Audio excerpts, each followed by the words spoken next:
sente za PDM togenda teri agenda zikubanja oyabera poteya nyongero kujjukiza abana ba P7 ababera mbisulo abana ba senior 4 abera mbisulo abana ba senior 6 abera mbisulo bwamazo olunaku ngamazo kola ebibuuzo nga bagenda okudde wabwe enkeera bakiyita kirommo kate kirommo kya Uganda Museveni yakuwa sente z'entandikwa sente za PDM sente za Resource Creation londa Kyagulanyi Center londa National Platform londa manvuuli teri agenda kubanja ezo sente zizo tebaddamu kusirwaza waliwo omukyala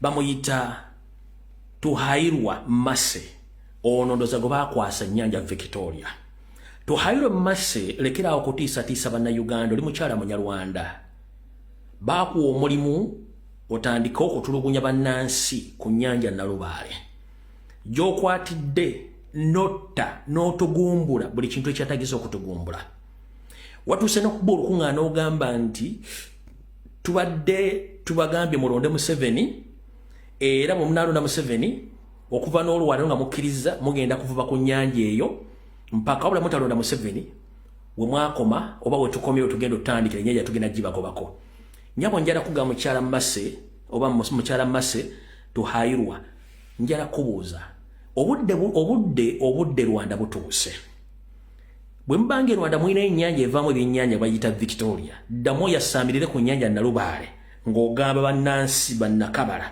abakolera ku nnyanja eyo nti ogiinako olukusa olubagobako yesi essaawa zino mululina naye sigadde ennaku ntono nnyo mulekera okutiisatiisa bannayuganda mubaka buno waliwo omwami eyamwambalidde yamugamba ebigambo bino kuba bano abantu kati batandise okuteeka abantu ku ddobo nti bo beba owning ensi beba owning natural mineral resources beba lina obulamu ku bannayuganda nabagamba kasite eggwanga ligenda mu mbeera eyo tuba tutuuse mu occupation nga buli munnayuganda tosobola kusalawo kintu kyonna nga kyonna kisalibwawo omuntu aba alina obuyinza mu ngalo ng'atakikola mu bumenyi bw'amateeka omukazi atambudde ennyanja yonna asibye abaana assa abaana akankanga bannayuganda nabagemu talonda Museveni ate weewuunye mu nnamagye y'ono wano ekitakkirizibwa ono omukyalo n'omunyarwanda oyo afuukidde bannansi ku Nyanja Nalubaale ekizibu oyo afuukidde bannansi ku Nyanja Victoria ekizibu naye omwami ono yamunziridde mu bulungi nnyo mu katambi kano muweereza obutambi mugambe Pulezidenti Museveni muteekanga agambye tojja ekyamuswange ennaku z'omwezi 2 amagye gakulemberwa Kano Mase gabbye abantu gabasse babasike mu makomera batulumiza obwavu Mase bw'oba ondaba jangu onkwati ontwale mu kooti nja kwanika obuziina bwammwe abasajja bo bonna bena bye bakola wano nange banziba abamukene babajjako emitwalo 5 bulinzikiza zaaki ennyanja baagigula mutisatiisa abantu yabadde n'entere natisatiisa abantu yagenze kamuwunga amagye gakkiriza mu byobufuzi okumanya ensonyi za gavumenti zonna zaafa bannaye tulonde Bobi Wine Robert Kyagulanyi Ssentamu okereze ensonyi za gavumenti zonna naga bitugabire ekitongole kiramuzi ekitongole kiramuzi ekyo kyafa tokyasobola kufunayo bwenkanya ensonyi zonna zonna zifudde abasuubuzi Kampala bakaaba kati omusuubuzi ayimiriza w'eggwanga Kasiita ng'ekitongole kyabwe kya Kasiita bali mu kukaaba nga gwe ekyamuswa nawe abadde omuvubi ng'ogamba nawe olina nakuwanirira eddagala lyammwe ansobola okubalwanirira ye Robert Kyagulanyi Ssentamu buli walaba Anywera ng'okola ki buli walaba Nekimuli ng'okola ki Dawudi Nkamba ng'okola ki alright ndoza mutegedde kati waliwo omukyalo ono bamuyita Dr. Sarah Birete omukyalo ono ndowooza kati yayinza okuba ayimidde embigere by'amatembe yavudde n'agamba twagala ekkooti zitubuulire ez'amateeka ne Parliament amagye gakimye eki mu byokulonda amagye gakimye eki mu kwetoola eggwanga lyonna nga si buvunaanyizibwa bwago bwe tuvaawo tugende ku nsonga endala wuliriza I want to invite the Law Society to help us resolve this controversy. under what circumstances should we be seeing the army on our streets? And if the radical new bar cannot help resolve this controversy, which is at the heart of rule of law matters in this country, then there will be no radicalness in this bar that we love so much. Then we shall not be back on track until we define how the army interacts with citizens of this country. Look at the ugly events in Gulu. I've been telling people, because I come from the cattle keeping region, that there is no cattle owner that can subject his cattle to the whipping of civilians we saw in Gulu. Cattle, cows are no longer beaten.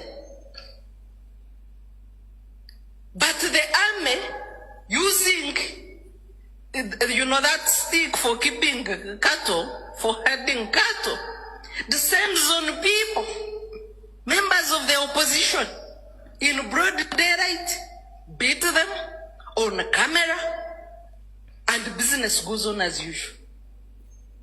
As if we are a normal country.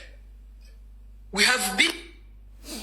Omukyala ensonga yazogedde ndoza budde nga mentioninga ku ggulu ekiri eggulu nno wandikola ekintu okulumya omuntu n'oziga ng'oyemu muyambe ekkiriza ggulu yakyusizza buli kimu kyonna sente Salimu Saleze lyatadde eggulu Museveni Saleze lyatadde eggulu mu bakalicho leaders bannabyabufuzi bonna zaakyu trend kasita bakubya abantu emiggo ne banyaga abantu amawulire ge-exposing nti zonna ddiru zadde za Salimu Saleze zabadde basajja ba opposition abayingira NRM n'abaana bennyini abaana b'okukino bagamba batuwa ssente okukola effujjo n'omwana yattiddwa buli kimu kyakyuse bali mu kufigitinga tebalina kye bagenda kuzzaako ekyo si kye kikulu njala mumpulirize ndi wano tegeeza mukulu Simon Bakama ntegeeze Mr. Abbas Byakagaba ntegeeze Museveni ntegeeze Salimu Saleze ntegeeze Jeno Muhoozi Kanyarugaba nti ebintu byonna bimukola bimenya mateeka. Why do you panic after ruling that country for 40 years? Muhoozi tokolangako mulimu gwonna oyimiriddewo kusendeza omusolo okumala emyaka 35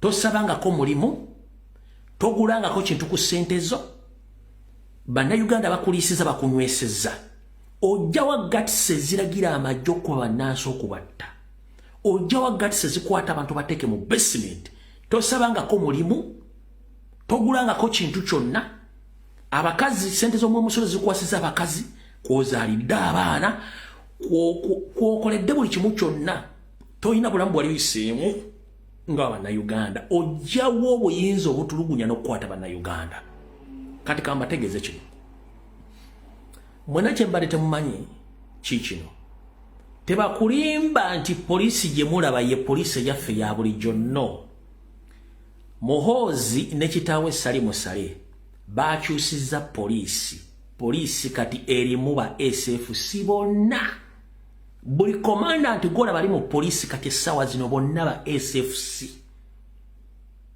mwetegereze uniform ezempya n'abavayo bonna ba SFC kino bakikoze tactically ne bajjamba commander ba indigenous commandants ne baleeta ba SFC commandants okuva e Kasenyi be bali mu poliisi be bali mu kulagira abantu okuba abantu okubatta kubanga bakitegedde nti poliisi eri against the crimes against humanity. Muhoozi n'alagira poliisi abakamandati bonna basooke baddeko ebbali ayingizeewo abantu be ekyo mukitegedde. So saagala muntu addamu okulimba nti tulina poliisi olwa tetulina poliisi bagidisarminze ne bayingiza abasajja ba SFC era bali mu kukola ebikolobero byo. I'm here to inform the international community and the entire world that as we speak right now, as Uganda is heading towards the 4th elections on 15th of January 2026, with the indigenous, we are facing a love situation as we speak. The state which had ruled Uganda for 40 years has nothing done to Ugandans apart from planning the atrocities against the will of Ugandans. The chairman of the Electoral Commission is compromised. the system is under captivity on orders of General Museveni and his son plus his brother, General Salim Saleh. All forces which are in Constitution of Uganda, they are no longer functioning, including the police, including the prison services, all are infiltrated with the small group of the elite forces of SFC, which is now had already taken over the control of police services and prison services. So whatever is going to happen in Uganda, don't ask anyone else. The person who are responsible for those atrocities and wrong orders is the son of Museveni and his father, uncle, Salim Saleh, plus Museveni. They are the one behind all the atrocities which are taking place in the country. So don't be fooled by Museveni, because it's good at camouflaging, giving wrong stories and giving wrong answers to the right questions. So I'm here to inform the international community, whatever thing is going to happen in Uganda, please don't hesitate to arrest the entire family. Is the man behind all the atrocities in South Sudan? Is the man behind the atrocities which happen in DRC Congo? Is the man behind the atrocities which happen in Somalia, as well in Tanzania currently? Don't forget that whatever happened in Rwanda in 1994, Museveni was the master planner. He used the taxpayers' money and the UPDF serving officers, plus those Rwandese whom he kept in Uganda for all years, whom he sent off himself to go and attack the regime in Rwanda in 1994, which led to the massacre. So it's the same thing which is creating right now in Uganda as we are heading towards the elections. He is in fear, he doesn't have support.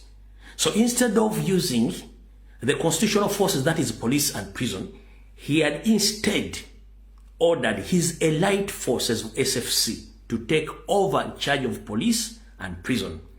And also he had created the groups of militias across the country who are going to be used in election to torture, to kidnap, to kill all citizens who are going to participate in elections, because he doesn't have support. So whatever happens in Uganda, please, USA, Canada, UK, European Union, don't sit there and think that you are going to question people after the atrocities happen. Please wake up before it's too late, because the man had led that country for 40 years, but nothing we Ugandans, we have yielded in his leadership. Remember, all along we've been informing you that Museveni and his entire family, these are non-Ugandans, these are foreigners. They came as refugees. They were brought in by late Obote on special missions. After the special missions, indirectly, they call themselves Ugandans. That's what now they are leading us in the long path. So we are called upon all the international communities, embassies in Uganda, please, with immediate effect, stop Museveni. That man is a lunatic, is a madman. Killing of Ugandans is not his problems. You've witnessed, you have all records. We know that you get jigs from him, because for you, the Europeans, the British, Americans, and we know that. Museveni, you are still using Museveni in your interest across East and Central Africa. But remember, is the same person who betrayed almost 7 leaders in East and Central Africa. It's on record.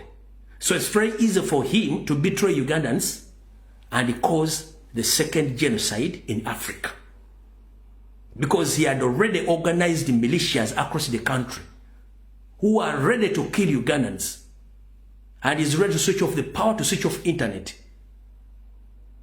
So please, we call upon the international community to engage before it's too late.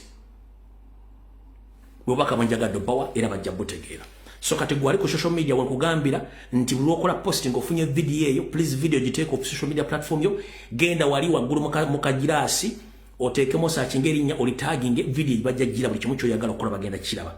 Njagala mu recording video zonna na buli kimu kyonna mubiteeke ku mitimbagano egy'enjawulo, amasannyalaze wegaddira oba internet weddira, abantu bano bajja kubala mu butambi buno. Tembwabudde bana abantu bali mu kutya. Kati njagala soka bawa example. Omwami ono mwamulabye.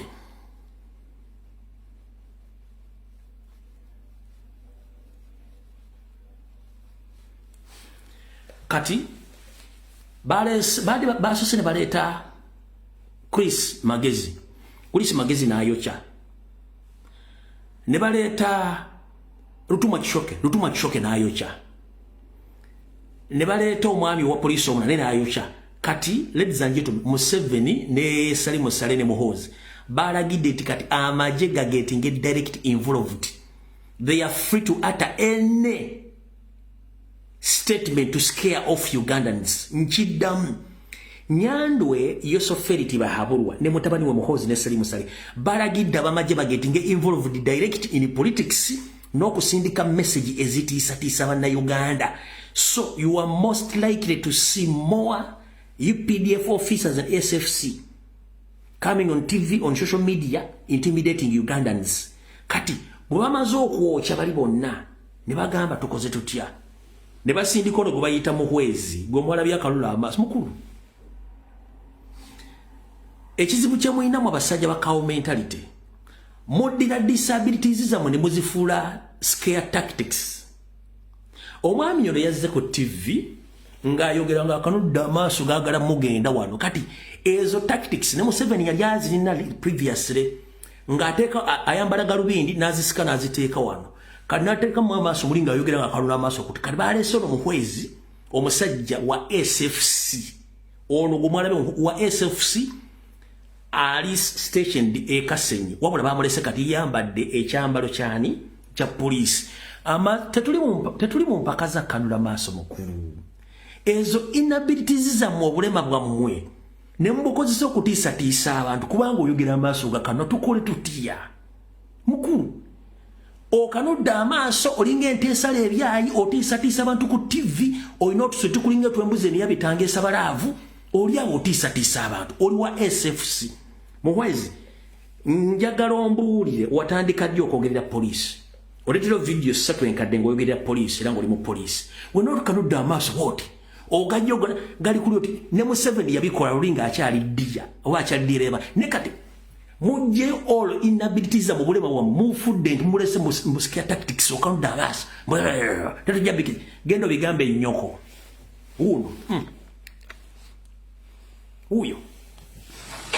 Overwhelming police, you mentioned the numbers of police and UPDF combined. I don't know whether people hear these things or they think we are stupid, we don't really monitor this. And you say they are 50, when you add 50, we are 47 million Ugandans, overwhelm them, bring Tanzania here, and you expect us to enter our cars, go to our barracks, cover ourselves. Excuse me. It cannot happen here. And I can assure you, we will use all the possible means, all the possible force within the law to stop it.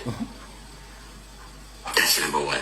Number two, like I have told you, we are stakeholders in this country. What happens that is bad affects us. I have told you, bad images will stop the tourists to come here. The dollar will not come. The GDP will be low. My salary will be low. Any sensible person must connect these things. So nobody benefits from what is happening. But if you have a duty like we have, if you sign to join the force like I did, you have a duty beyond the rest of the people listening and telling me to be logical. My mandate is different. I have the entire country, everybody, NRM, those who are educated, those who are not educated, to protect. So we cannot allow a few section of the people to make the country lawless. Kati mukulu Muhwezi odidde disability y'amaaso g'amanene gakutangalijja ogatadde ku TV gati n'otusuiti n'otungazi ne muzzaaki memezi sabalaavu mbu you are not going to allow that. As can you walk like Munyankore? Can you walk like Munyankore? Because we Baganda, we can walk like Baganda. We analyze our ancestral roots. Can you analyze your ancestral roots in Uganda?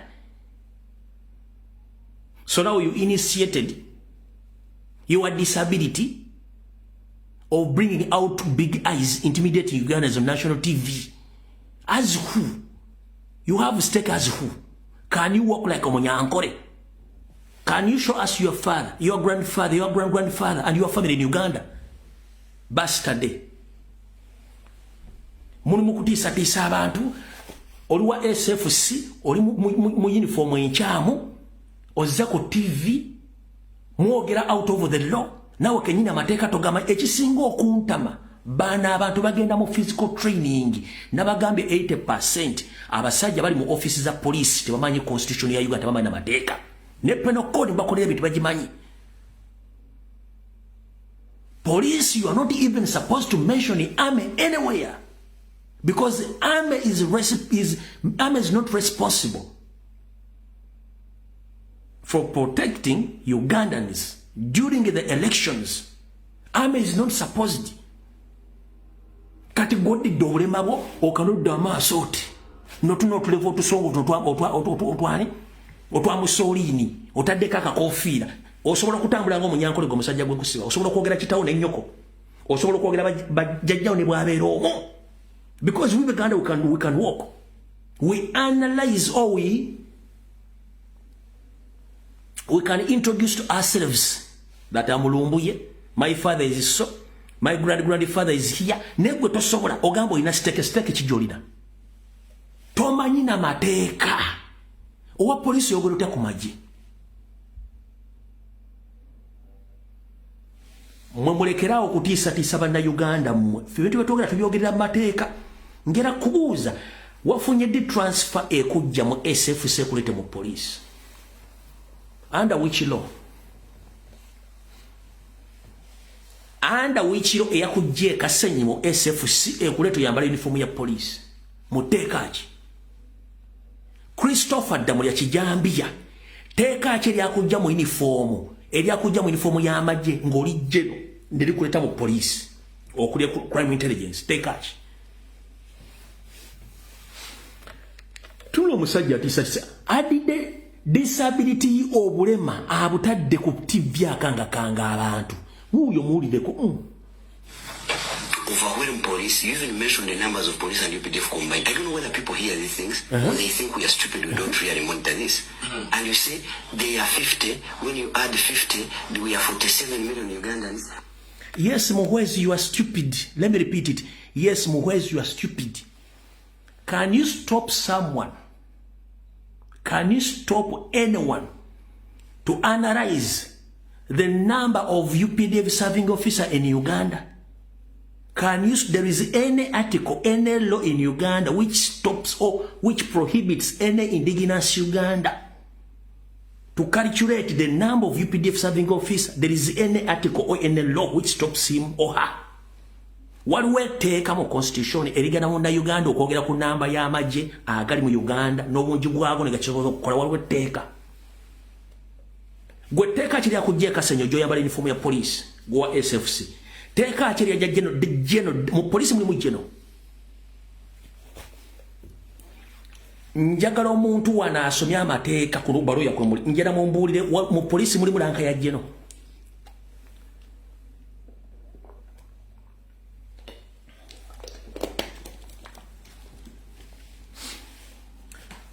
Bino byonna temubimanyi.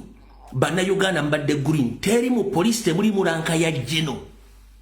Njagala wano njagala kasoko kwengejinga nammwe. Kuliko ba aba PhD, kuliko aba masters, kuliko aba degree, kuliko aba senior 4, kuliko aba ina ba diploma, kuliko aba ina certificate. Njala babuza abali basomye police ne mu constitution ya Uganda waliwo lanka yonna mu police ya geno.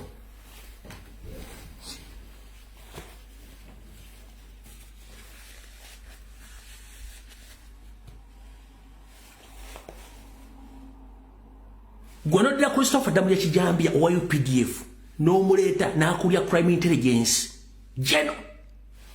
N'oddira ono omulema akalula amaaso n'alowooza nti jamunyumira atiisetiisa abantu. N'omugamba wavudde ddi Kasenyi mu SFC ojja oyingira mu poliisi oyambala uniform okangakanga abantu. Mbu tetulina mandate kwogera ku magye gw'ogirina ngaani? Ogirina ngaani? Nkubuuza, can you walk like Omunyankole? You can't even walk.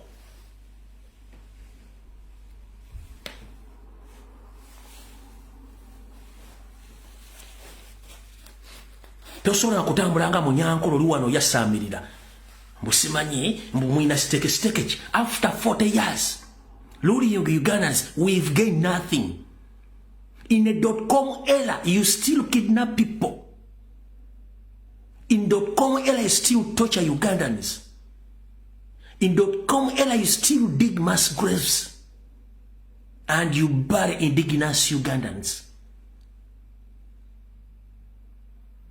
We thought that after 40 years, you would have initiated the rule of the law, whereby if someone commits a crime, it's very easy to summon him or her to any police station to answer any crime. Not kidnapping, torture. No, it is unconstitutional.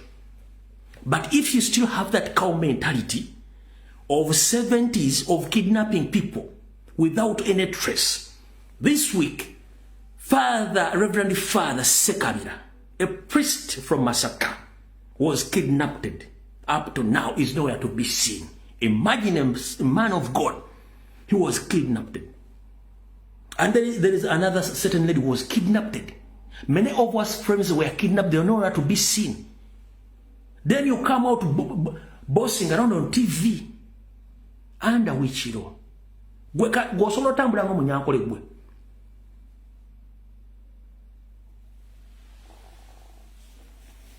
Gwe fena bana Uganda tetuyonka ante.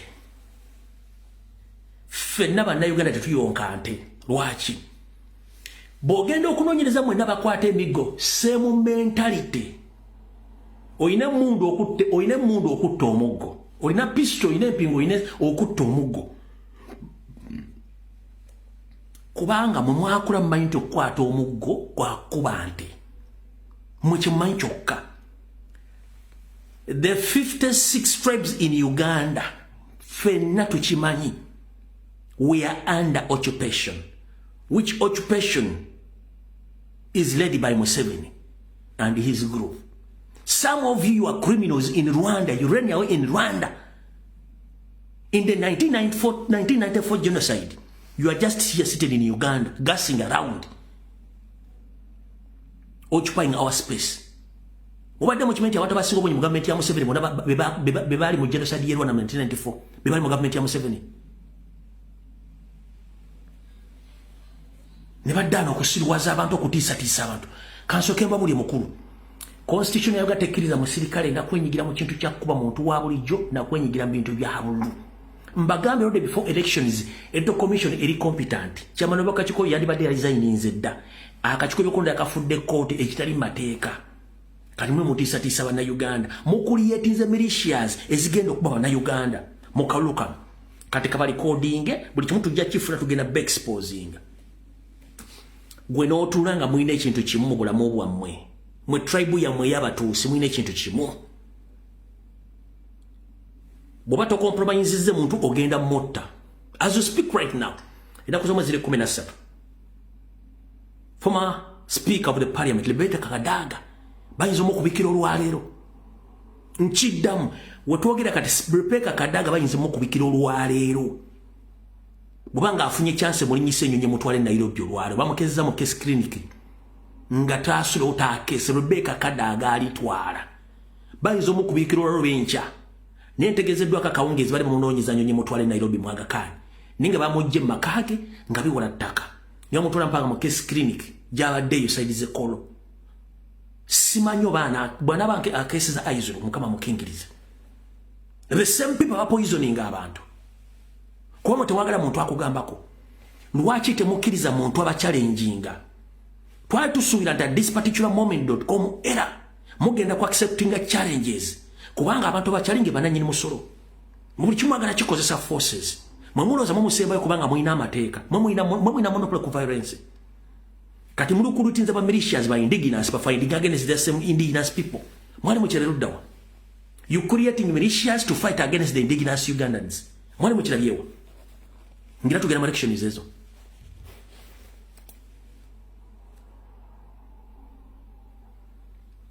Ngenda basa bana Uganda Museveni akulietinga simple genocide mukana akallo. Wabula the only way to fight that simple genocide, use your phone. Don't engage in any scuffle. Use your phone. Act according to the law. Act according to the law londa akaluluko kakuume mu meters 2 bakalangire nti go wangudde wa president genda ojaganye ng'oyingira kibuga kyonna w'okisanze. Temwenyigira mu kintu kyonna kyakulwana at this moment. Baba na bamilishe bataddewo baagala mbayingire mu lutalo naffe ffe twette bannansi kyesijja kukkiriza nganze wano. Sikkiriza mu amaanyi kunyigiriza munafu ekyo kyonfiirawo. Mu bulamu bwange bwonna mbadde nnwanira eddembe ly'omunafu nze sikkiriza munafu mu amaanyi kunyigiriza munafu. Tetugenda kukkiriza bukodyo bwa kiyeekero bw'ekitemo kulyetinga abantu batandika okulwanyisa bannansi nga mwe mutudde. Twandibadde tuli okay singa ebinja mukulyetinze by'Abanyarwanda. Twandibadde tulina buzibu but mukulyetinze militias ez'aba indigenous kubanga mwabafuula baavu. It won't happen. Buno bakanja nabo basindikira. Akalwa kawedde Museveni yawandiika aba local defense ne ba police constables where they are nowhere to be seen. Buli kulondo kubeerawo akulyetinga abantu kati akulyetinze mu militias ne ba militias baana basoga baana baganda baana batoolo baana banyankole baana bakiga baana bagisu bakulyetinze batadde mu gange ezo tekuli famire zaabwe. Lwaki temukosa ensi etegeere nti tulwana ekintu kya occupation kati mukulyetinga bagibalwana naffe bali bannansi ffe twetteye nga ali wali atudde. Gwe boy gwe badde omulimu okutwala okutendeka nkugamba togenda kulwana bannansi banno. Tereri jimu yaleesa banyize emyaka 4 nebeeremeddeko tesukka gwana mugumu ne bwebeeremeddeko tesukka gwana mugumu eno tegenda kulwako kubanga ennaku z'omwezi 15 wekikoma. Nyendo kuga muganda wange gwe batendeka togeze n'okwata omuggo nti okuba Munnayuganda tokigeza.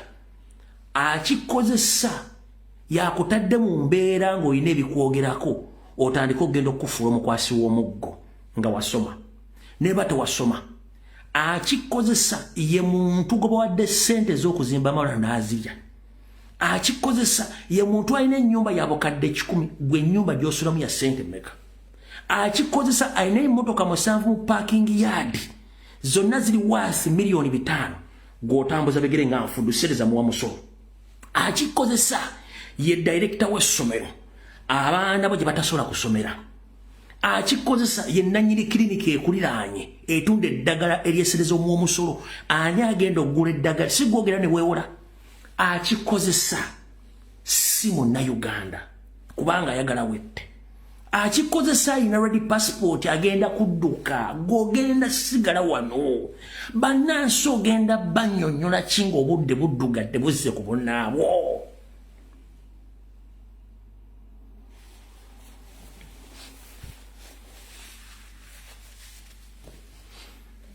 Gw'omanya ekiri eggulu gw'omanya ekiri eggulu ekiri eggulu abantu bali mu kugamba nedda ekimala kimala. Salimu Sale yabafera ebikolobero byakoleddeyo kuba bantu ng'ente avumisiza abantu b'omumamboka nti badde baagala okuttirayo Omuganda bibazaalidde maka ebyazaalira ku ttale. Kati gwali wano musirisiri gwadde omuggo ogenda training nga bagenda kuwa 7,000. Singa gavumenti ekyuka ogenda kunyonyola otya bannansi?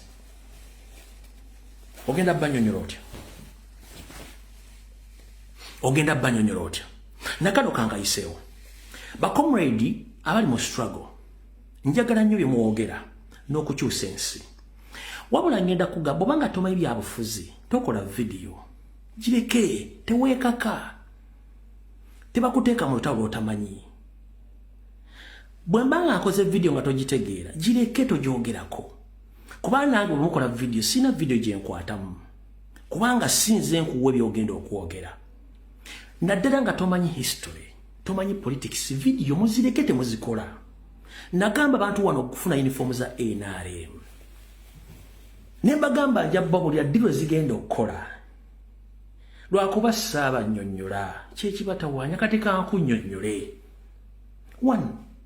Mu 1980 Museveni yabulwa abantu bamuyambako kugenda mu nsiko kubanga ajayitewe bali bamugobyeyo najja mu Buganda mu Buganda baganda bali baganya muyamba kiyakola nga government jalwanyisa Obote naafuna uniform za amaje go Obote najja natugumbula nga abaganda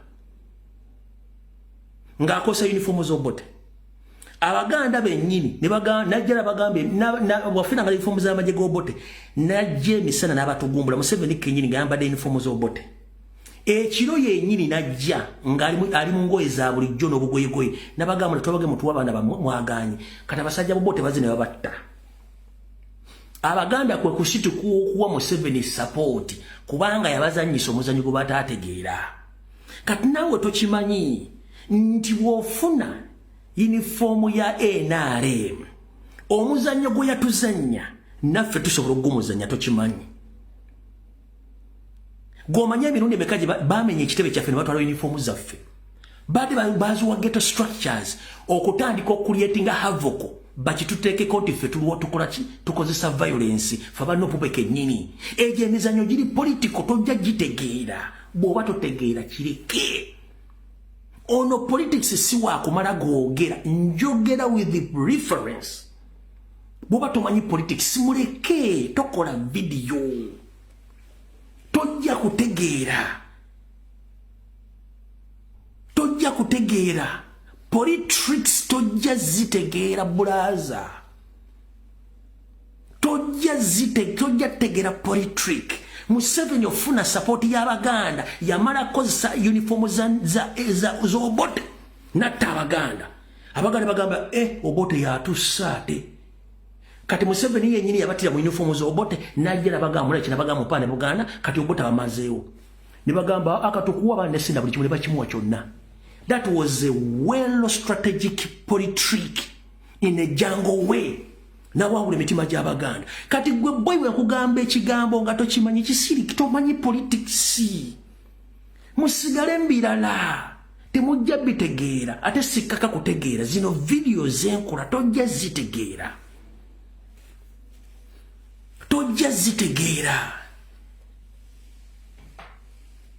tukugamba ne gwanga lya Amerika ligenda okulumba omuntu oba ensi yonna ngali mazo mukuba ngali mukubisiza information America egenda okulumba enso jidumba emala mukubisa information kana tego bango ina information gyokubisa omuntu najje nagikwata kitegeeza nti bano si baffe kyotategedde buuza David sigenda nkutereddeko just yako okukategeere mudde musome history jali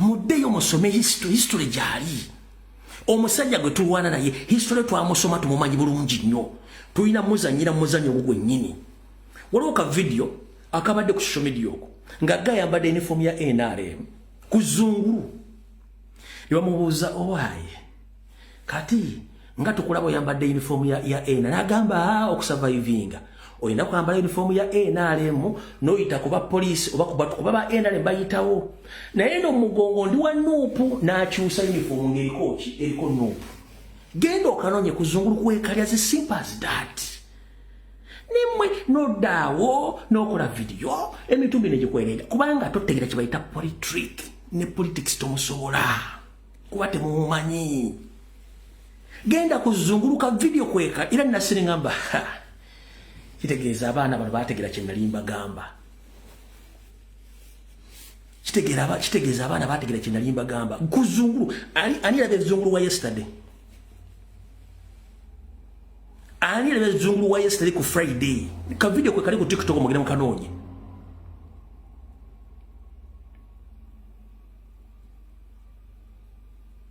onagambi yakalabye yagambye nze nyambala t-shirt ya NRM kubanga nilo okuyita ku busajja kubanga aba NRM bayita ku busajja kati bwenzigira mu ya nupu obusajja sigenda buyita ku bujja kunkwata kyekinyam namugamba ate bwenkyuka nze ndi wa nupu nga t-shirt kulike kigambo nupu kati baba tomanyi politrick bireke tokola video you won't understand tojja bitegeera bwe tugenda ku international level nga nate etudde nga bagenda kuba nsi basooka gikuba information goza ki Museveni nagamba Museveni okwekumira mu buyinza akozesa media era bw'omuggyako media oba mumaze ngera kubuuza lwaki yawera Facebook mu Uganda kubanga Facebook yamukubanga ku makyano olw'eggulu TikTok nejja nemukubira ku TikTok kati TikTok yagiguze temukyatambulizako information ya noob ate instead bawabira accounts zammwe lwaki kubanga information ebadde mukuba kibayita information kyemutamanyi yes abaka video kakano bakati kitegeza nti oliye guy yamanya kye namugamba nabasomesa n'ennyanya n'abennyanya bazitegeera abandi babasomesa soda by cup oba baking powder abantu bamutegeera abantu babasomesa amazzi okulwanyisa tiya gas amazzi bagategeera gw'osomeseza ki what have you taught people in this struggle that's the question what have you taught people in this struggle which method and which tactic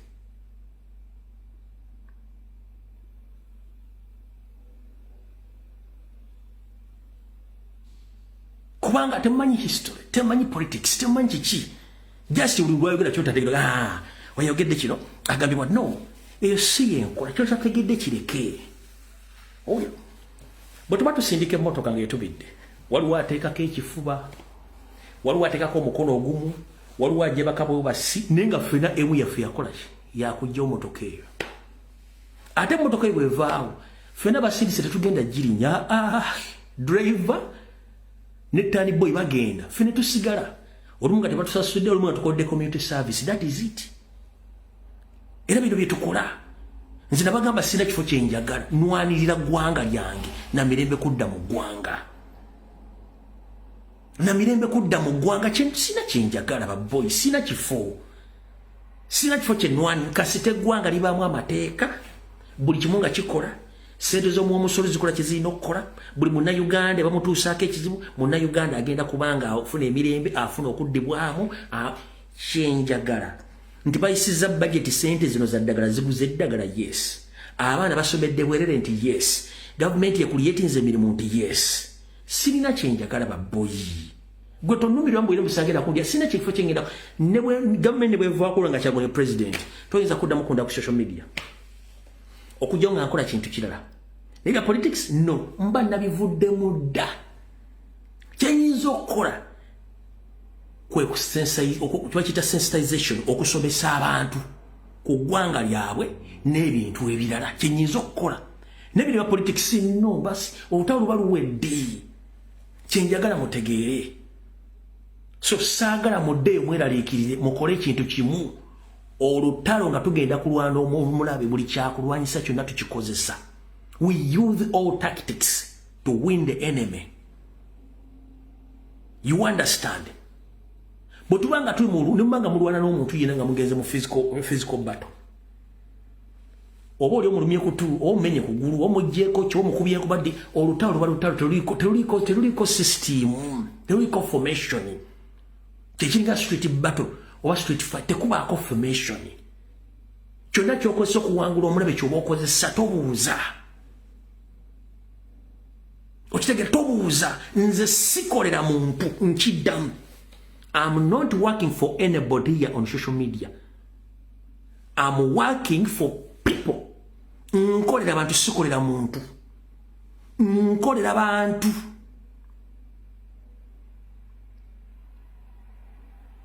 njagala mumpulira bulungi ku social media platform kuno sina muntu gwe nkolera bantu bannayuganda olw'eggwanga lyange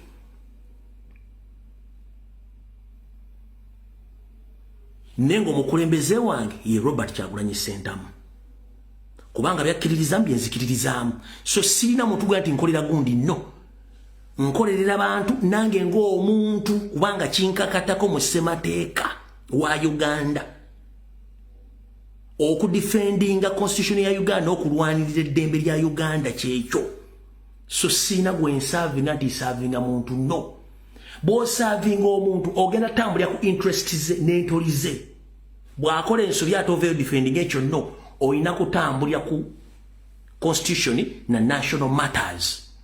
Kubanga omuntu ajja ku disappointing bannayuganda tebagenda ku disappointing kubanga be bangi ne president akigamba nti nze ndi wokulwa mmwe era mmwe nze mmwe akigamba lunye. But when you serve an individual you make error.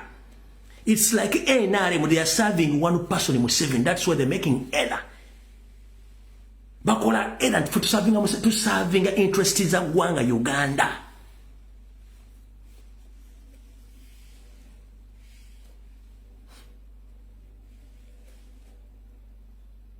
Yensonga no sigenda kujano defend ye mutunga yakoze ensobi. No. Openly I'll tell you. That is me. No muna igo gamati nze sina interest za muntu ze serving a national interest and the rule of law on behalf of Ugandans. That is me.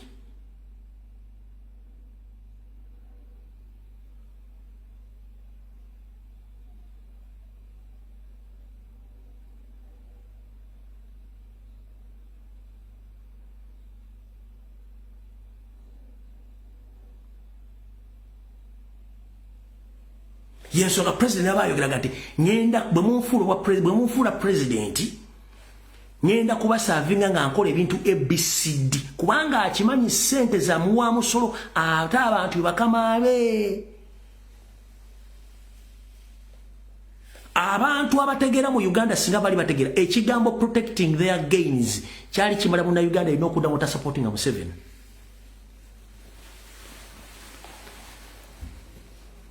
Ekigambo kyonna Museveni kiyateeka ku theme ye yateeka mu kulonda kuno nti he is protecting his gain. Munda Uganda ategeera itasobola kudda babega wa Museveni lwaki.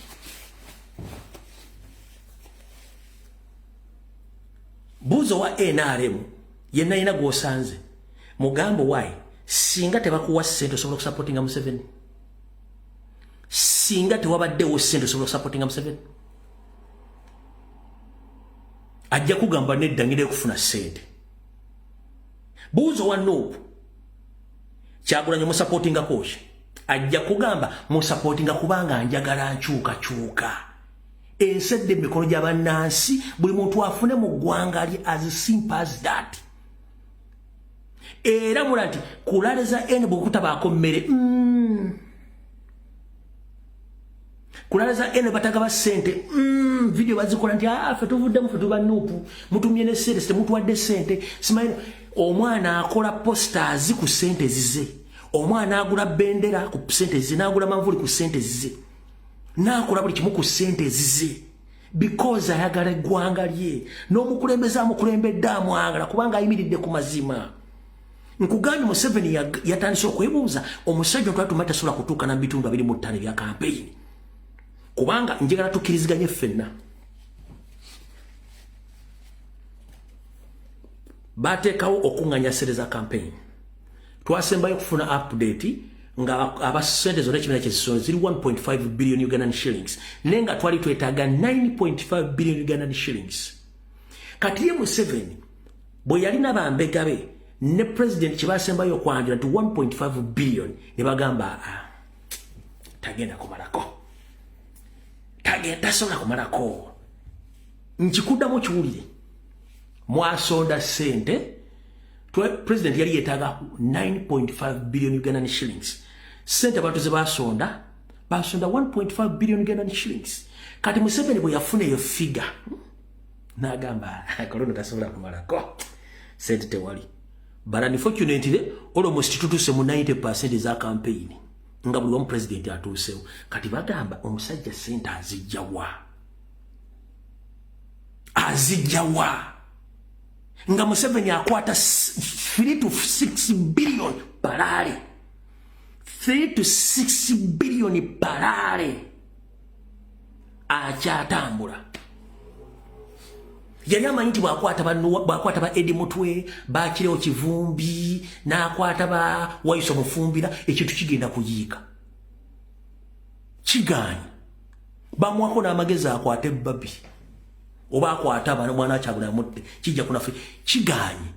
Kati gwe omuntu alinga Museveni panic gyali moyagala muga nti tatya oyagambira ati akasajja Kyagulanyi akasigazi kagala bibyo olwo kitegeza nti amutuddemu kubanga yakitegedde nti akasajja kafuusa akasajja mwabaga abaganda baga nti bwogo omusajja munno leka mwezi nakuza Museveni addamu nti ali ku muntu wa bulijjo kumbe ali ku musajja omuzibu ennyo gwatategeera okitegedde bulungi kati kyenkugamba nti mwe temumanyi system bwetambula era buli muntu yenna wandibadde oprotectinga oyagala nnyo president wa Robert Kyagulanyi Ssentamu waliwo omuntu gwe nawulirako comrade no babeera okwo ku social media naye musajja information agijjawa musajja information agijjawa tabanga akolera gavumenti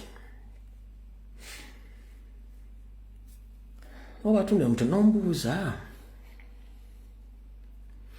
kyebayita intelligence okimanyi gavumenti zonna ezigudde world over zibeeramu abantu abaagala nga bamanyi ekituufu kyeki nga bali mu system naye nga ebintu ebikola mu system tebabyagala they have to link the information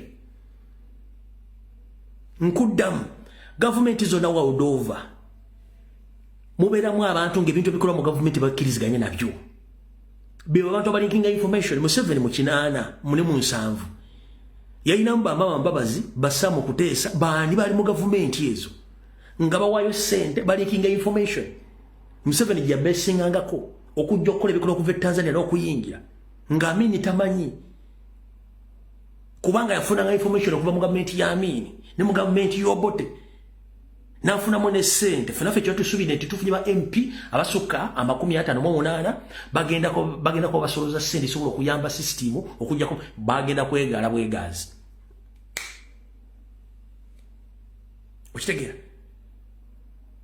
so nzenjana baga aba comrade ne bana Uganda mwenna tulina omukisa ogwo gwe guno buli muntu woli mbadde nkuddamu okusanga omuntu gagati agira Museveni nga Museveni yatekako ekigambo they are protecting their gains mubuuze gwe which gain are you protecting Museveni yawandika nti bo akalulu k'omwaka guno bakagendamu okukuuma bintu ebyo baafuna mubuuze gwe NRM wafuna ki era kikyokuuma kikyolwanirira tolina kitegeeza oli musiru emirundi busiru era bagenda kuzika nga nswera efiira ku mulambo mpaka gye baguziika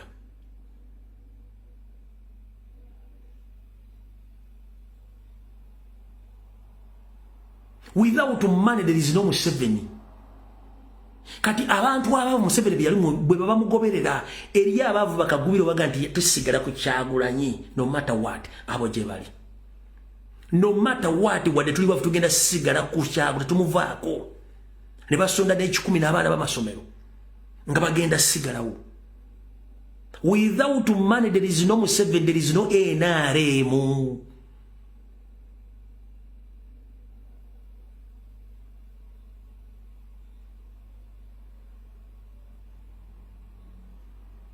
okitegera butegezi so bana njala baga bigambo bino biwole bulungi nnyo mubitegere bakke mu V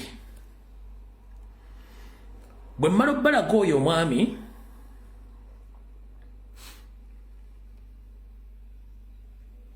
wembalaze bw'oba oyagala kakasa nti dikiteeta ayidde ne regimu ye eyidde baani abaaliwo wano nga nwana ne Post Bank Uganda emyezi egi nga nkuba Post Bank Uganda baga tegenda kukyuka baani abaaliwo wano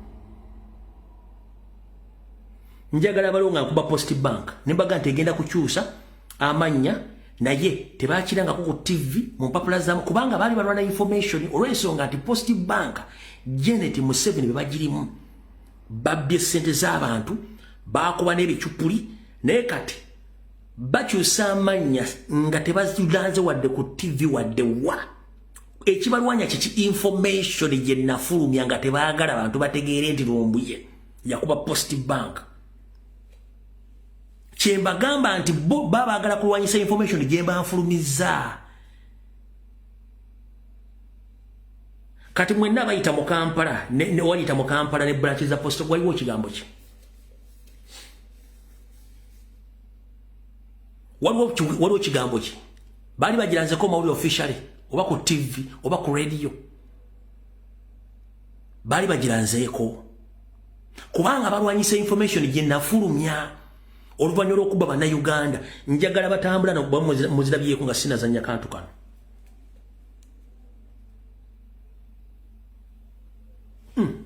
kanka bazanyireko obudde tulina butono ekyo ki lindako post bank bagitunda manyi Kampala mutuvuga speed obulawo wiiki emu ogenda okumawo nga changes mpitirivu katera ba Paro Bank awali post bank bagitunda batuusiza bukyusa linnya manyi Kampala bannange bintu bikyukakyuka mu mutuvuga speed naye nga ndi wano entinda sawa ziri 11 za kumakya omanyi ntinda eri mu Nakawa West Nakawa Division West kulembeddwa Joel Ssenyonyi atukulembedde bulungi bambi naye nga ntinda kyekibuga ekisinga obunene mu Nakawa era ye capital city ye Nakawa Division naye nga boda to boda manye sime badde yambolako bannange sime engeri gye zimbolako zibitegeera bannange olwo tutandise boda to boda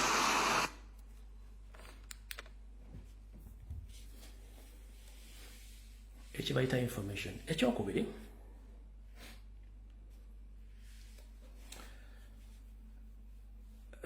ensonga lwaki nzija nekola security alert bwe nkola security alert mba nsabotaging plan ze babagenda okukola against the will of national platform ne president waffe ne bannayuganda as well mba sirina gwe ntiisa no nakino jala mukitegerwalo bwe nkola security alert njikola okutaasa president wange ekibiina kya national platform ne bannayuganda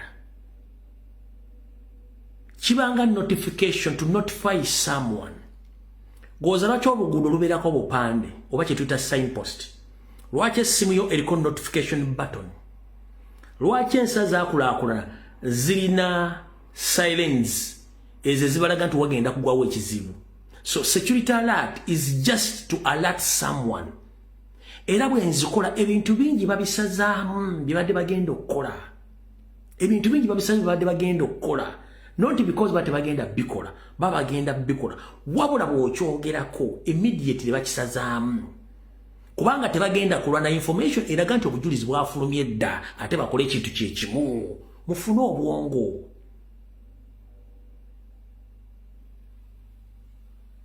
bwe nkola security alert mba mponinga kujjawo kizi kibadde bagenda teekawo okutaasa munnayuganda n'okutaasa omukulembeze n'okutaasa ekibiina era ebintu bingi tebabikola era babikolera mu nkukutu nga temutegedde kyekintu kya security alert baba njagala okitegeere sirina gwenkanga no bo mwenna muli bantu bakulu sirina gwenkanga ate nkukange nkwagaza ki sina kyenkwagaza security alert mba ntegeeza awo ekikwatako nti kino na kino bakitegese okitegeramu kibayita security is to alert someone yes lwaki ne ku simu yo olina tuko notification they alert you of the incoming messages or the incoming call to alert you. This is exactly what I'm saying. Nti ekintu ekyo kyenkola mba ntegeeza abantu okwekuuma ku kyebategese.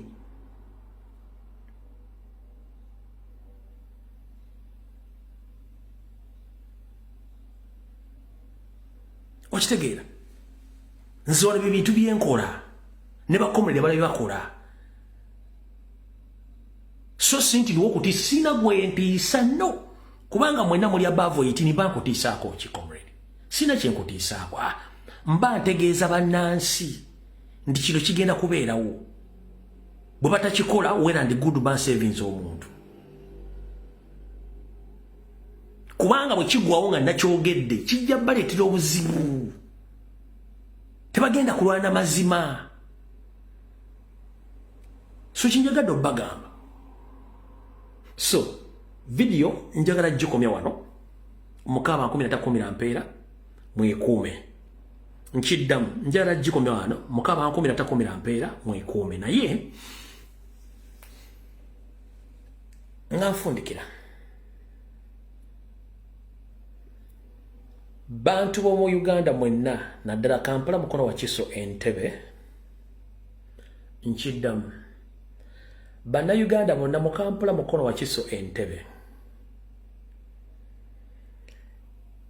Nyando Yosoferi yazzemu n'ayiwa abatembeeyi bangi abatembeeyi bano balongooseemukko ba hawkers balongooseemukko yaba hawkers mwe bali bayingidde ku street so bwoba tonawulirawo kirango kyonna nga state council gamba nti abasuubuzi abatembeeyi yabatadde so ng'oli mu Kampala mukono wa Kiso Entebbe mwegendereze nnyo abatembeeyi bazze bangi nnyo ya naye bw'atyo nti Kampala yatadde abatembeeyi oba Entebbe wa Kiso abatembeeyi bangi nnyo we batadde bangi abo nasi batembeeyi bonna bapimi banywande Yosoferi so mwegendereze nnyo era mbere alati nnyo nyongera okukubiriza mutandika okuyiya bwe tugenda okwengejinga obubbi bwa kalulu nenga gwe kyobamanya buli muntu wooli ensolo ku kizigo kweri musabire nnyo presidenti musabire nnyo ba comrades no tuli mutalo afa yafa asigala talama afa yafa niwe mbanze nga nvuddewo musigale nga mugenda mu maaso nchidda munebwe mbanga nfuddo olwaleero musigale nga mugenda mu maaso temuyimiriza kubanga eggwanga ddene okunsinga eri abagenda okulibeeramu nga siriiwo ng'abala batusooka mwe baavaawo wabula ogenda kuleka mukolo ki mu nsi yo bagenda kwogerako ki nga nfundikira buli lutalo olaba ku TikTok lwonna luli state funded record this buli lutalo olaba ku TikTok lwonna luli funded era entalo ezo baziwandika neziwandika nti lwetulumba ntulumba ono buli lutalo olaba ku TikTok luli state funded unfortunately tuba tukyogerako TikTok yawandiise negamba nti mu Africa ensi esinga okweyambisa obi TikTok bagiyita Uganda temwewuunya nga Uganda bagijjeeko live streams nga bakikoze Nigeria sabwe zure mukaawo gwekyo bajjako live streams ku TikTok tezibeerako so bagamba na Uganda bawemula bateekako ebintu by'obuseegu bakulietinga entalo bateekako ebintu bitategereka TikTok yakitiddewo so temwewuunya nga Uganda bagijjeko live streams for hours nga baligenda teekao time limit obuseegu bususse n'ebintu bitakwatagana bisusse ku TikTok so ekyo mukitegene buli lutalo ndalula ku TikTok naddala nga omuntu yera mumanyiko nti wa state nga si wankyukakyuka manya nti olutalo lwonna luli state funded one waliwo ne stunts ezikolebwa nga nazo zi state funded stunts ezikolebwa kyonna mukitegere bulungi so saagala mugoberera entalo ziri ku TikTok osimanyi ono yalumbya zonna ziri well manifested and funded by the state one okuba buzaabuza ezo entalo z'obufumbo ono yakwanyani ono yakwa ebiboozibozi ebyo byonna biri state funded byonna njagala mukitegere bulungi nnyo kozesa datawo ng'olwanirira eggwanga lyo kozesa datawo ng'olwanirira eggwanga tokozesa data ng'odda mu ntalo kubanga naawe osobola okuyomba kozesa okuyomba ko ng'olwanyisa Museveni kozesa datawo ng'osharinga information kozesa datawo ng'oyogera ensonga eziruma bannayuganda naawe osobola okufuuka Kyagulanyi naawe osobola okufuuka Lumbuye naawe osobola okufuuka Gundu Tamaguzi naawe osobola okufuuka ekintu kyonna ng'okozesa essimu yo as long as nti omaliridde nti okufa kumu n'okuzaalibwa kumu mukitegedde bulungi nnyo tewa muntu yenna addamu okutiisatiisa kubanga akutiisatiisa yaba atinze okutya ezo n'embaga zemulaba zonna ez'omujjiri zonna sente za state zonna embaga zemulaba zisinga zonna eziri ku social zonna embaga za state sente za state nga zirimu aba celebrities include mostly embaga z'aba celebrity ba TikTok zonna za state ezaba individual bana bantu no problem wabula embaga z'aba celebrities biki zonna those are state funded stunts and diversions mukitegedde bulungi nnyo bana mukama akumire video wedde mweraba